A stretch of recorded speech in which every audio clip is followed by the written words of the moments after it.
పోరాడితే పోయేదేం లేదు. ఈ ఫార్ములాని బాగా ఫాలో అవుతున్నారు పొలిటీషియన్స్. గట్టిగా ఫైట్ చేస్తే రాదనుకున్న టికెట్ రానువచ్చు. బహుశా అందుకేనేమో టికెట్ రాదని కూలైన జీవీఎల్ కూడా మళ్ళీ ప్రయత్నం మొదలుపెట్టారు. కుటుంబం కోసం త్యాగం చేయాల్సి వచ్చిందని చెప్పిన తర్వాత కూడా ఢిల్లీ లెవెల్లో ట్రై చేస్తున్నారు. మరి బాలకృష్ణ అల్లుడికి ఇచ్చిన టికెట్ని జీవీఎల్కి తిరిగి ఇచ్చేస్తారా? అసలు ఆ పరిస్థితి ఉందా? జీవీఎల్ ఉద్దేశం ఏంటి? స్నేహపూర్వక పోటీ అంటే ఏంటి? ఎన్డీఏ అభ్యర్థిని ఓడించడమా? టికెట్ పై మరోసారి ఢిల్లీకి వర్తమానం. విశాఖపట్నం భారతీయ జనతా పార్టీకి కంచుకోట లాంటిది. అటువంటి సీట్ను మేము ఈసారి పోటీ చేయట్లేదని చెప్పి అనేక మంది బాధపడటం జరిగింది. సో వారందరితో కూడా మాట్లాడే ప్రయత్నం చేస్తా. రాజకీయాల్లో కూటమి కట్టాము. సో ఈ సీటు భారతీయ జనతా పార్టీ పోటీ చేయటం లేదు. కొంత కుటుంబ నేపథ్యం కారణంగా భారతీయ జనతా పార్టీకి ఇక్కడ పోటీ చేసే అవకాశం రాలేదు. అయినా commitment for Vizag. Visakha MP ticket పై జీవీఎల్ కూల్ అయినట్లు కనిపించారు. టికెట్ ఇక తనకు రాదు అని ఫిక్స్ అయ్యారు. ఇప్పుడు కాకపోయినా ఇంకెప్పుడైనా తానే విశాఖలో పోటీలో ఉంటానన్నారు. ఆల్ ఆఫ్ సడన్ ఇప్పుడు కాకపోతే ఇంకెప్పుడు అనే స్టాండ్ తీసుకున్నట్టున్నారు. జీవీఎల్లో ఇంత మార్పు ఎందుకు వచ్చినట్టు? కూటమిలో సీట్ల మార్పులు ఇప్పటికే జరుగుతున్నాయి. నామినేషన్ల చివరి రోజు వరకు ఈ సీట్ల మార్పు ఉండొచ్చు.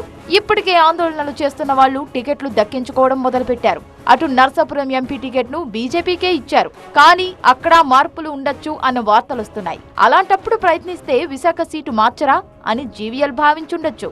అందుకే 2-3 రోజులుగా విశాఖ ఎంపీ సీటు జీవీఎల్కే ఇవ్వాలంటూ ఆయన అనుచర వర్గం నుంచి డిమాండ్ వినిపిస్తోంది.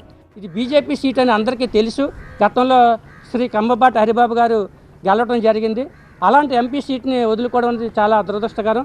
దయచేసి ఇప్పటికైనా సరే మా జిల్లా నాయకులు, రాష్ట్ర నాయకులు, జాతీయ నాయకులు దీనిపై విచారణ జరిపి, ఎందుకంటే ఇంకా నెల రోజులు ఎన్నికలకి సమయం ఉంది కాబట్టి ఈ యొక్క విశాఖపట్నం జిల్లా పార్లమెంట్ ఎంపీ సీట్ని మాకు బీజేపీ కేటాయించాలని కోరుకుంటాం. మరో ప్రతిపాదన కూడా చేస్తోంది జీవీఎల్ అనుచర వర్గం. సరే, పోటీలో టీడీపీనే ఉండనివ్వండి, కాకపోతే ఫ్రెండ్లీ కాంటెస్ట్ కు అనుమతి ఇవ్వండి అని కోరుతోంది. స్నేహపూర్వక పోటీ చేసేందుకు పర్మిషన్ అడుగుతున్నారు. దీని అర్థం ఏంటి? ఇప్పటికే ప్రకటించిన ఎన్డీఏ అభ్యర్థిని ఓడించడమా, లేక బీజేపీ అభ్యర్థి గెలుస్తారని చెప్పడమా? టీడీపీ జనసేన సపోర్ట్ లేకుండా విశాఖలో బీజేపీ అభ్యర్థిగా గెలవడం సాధ్యమేనా అనే ప్రశ్న కూడా వినిపిస్తోంది. 2014లో విశాఖ ఎంపీగా గెలిచారు హరిబాబు. అప్పుడు టీడీపీ జనసేన మద్దతు ఉంది. ఇప్పుడు స్నేహపూర్వక పోటీ అని చెప్పి బీజేపీ ఒంటరిగా వెళ్తే జీవీఎల్ గెలుస్తారా? టీడీపీ జనసేన శ్రేణులు సపోర్ట్ చేస్తాయా? విశాఖ ఎంపీ టికెట్ ను జీవీఎల్ నరసింహారావు గట్టిగా కోరుకున్నారు అన్నది ముమ్మాటికి నిజం. టీడీపీతో పొత్తు అనే ఆలోచన లేని సమయంలో సరే వెళ్లి విశాఖలో గ్రౌండ్ ప్రిపేర్ చేసుకోండి అని బీజేపీ నాయకత్వం చెప్పడమూ నిజమే. అందుకే 3 ఏళ్లుగా విశాఖ అభివృద్ధి కోసం తన వంతు కృషి చేశారు. ఎంపీ నిధులను తీసుకువచ్చి విశాఖలో డెవలప్మెంట్ వర్క్స్ చేయించారు. వీలైనప్పుడల్లా కేంద్ర మంత్రులను విశాఖకు తీసుకొచ్చారు. వరుస ప్రెస్ మీట్లు, జనంలోకి వెళ్లడాలు, ఇలా ఒక్కటేమిటి 3 ఏళ్లుగా చాలా కష్టపడ్డారు. తీరా చూస్తే పొత్తులో భాగంగా ఆ సీటు టీడీపీ తీసుకుంది. విశాఖ సీటును బీజేపీకి ఇవ్వరు అని పొలిటికల్ సర్కిల్లో ఎప్పటి నుంచో వినిపిస్తున్నదే. ఎందుకంటే అక్కడ నందమూరి బాలకృష్ణ అల్లుడు శ్రీ భరత్ పోటీకి సిద్ధమయ్యారు.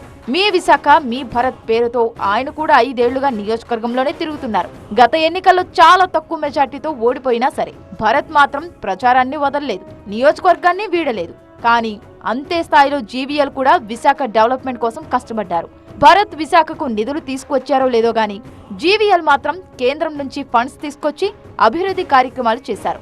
ఎంతైనా నందమూరి కుటుంబానికి, నారా కుటుంబానికి సంబంధించిన సెగ్మెంట్ కదా. ఆ బలం ముందు జీవీఎల్ బలం నెగ్గలేకపోయింది. టికెట్లు ఖరారు కాకముందు విశాఖ సీటు కోసం బీజేపీలోనే తీవ్రమైన పోటీ ఉంది. ఇక్కడ నుంచి పోటీ చేసేది తానేనంటూ సీఎం రమేష్ ఎన్నోసార్లు స్టేట్మెంట్లు ఇచ్చారు. పార్టీ కార్యక్రమాలు ఉన్నప్పుడల్లా విశాఖలో ల్యాండ్ అయ్యారు. బీజేపీ నుంచి ఎవరైనా కేంద్ర మంత్రులు వస్తుంటే సీఎం రమేష్ కూడా వాలిపోయేవారు. నిన్న మొన్నటి వరకు విశాఖ ఎంపీ అభ్యర్థిగా బీజేపీ తరపున తానే ఉండబోతున్నానని కూడా చెప్పుకున్నారు. కానీ విశాఖ టికెట్ టీడీపీకి వెళ్తుందని తెలిసి అనకాపల్లికి షిఫ్ట్ అయ్యారు. ఏది ఏమైనా టికెట్ కోసం జీవీఎల్ ప్రయత్నించడం ఇప్పుడు ఆసక్తి రేపుతోంది. విశాఖ ఎంపీ సీటుపై పునఃపరిశీలించాలని ఏకంగా బీజేపీ జాతీయ అధ్యక్షుడు జేపీ నడ్డాకు లేఖ రాశారు. ఇప్పుడున్న పరిస్థితుల్లో వేరే ఇతరత్ర సీట్లు మారుస్తారేమో గానీ విశాఖ ఎంపీ సీటును మాత్రం మార్చబోరని అనుకుంటున్నారు.